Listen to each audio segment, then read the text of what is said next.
what we got right here is a handicap bus, 1068 wheelchair lift capacity.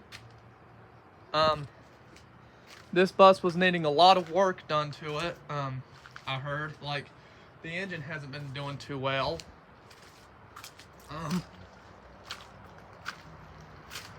2010 ICCE with the max force DT engine. Yeah, you can see it's missing a door. Let's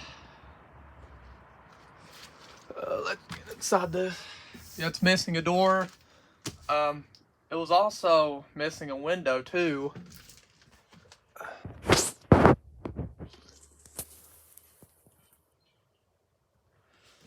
Yeah, it's a let's see here, 33 passenger school bus. It's awesome, man.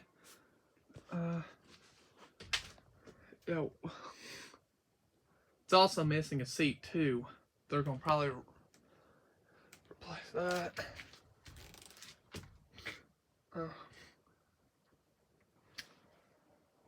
Thought I could also show this off. Thanks for watching.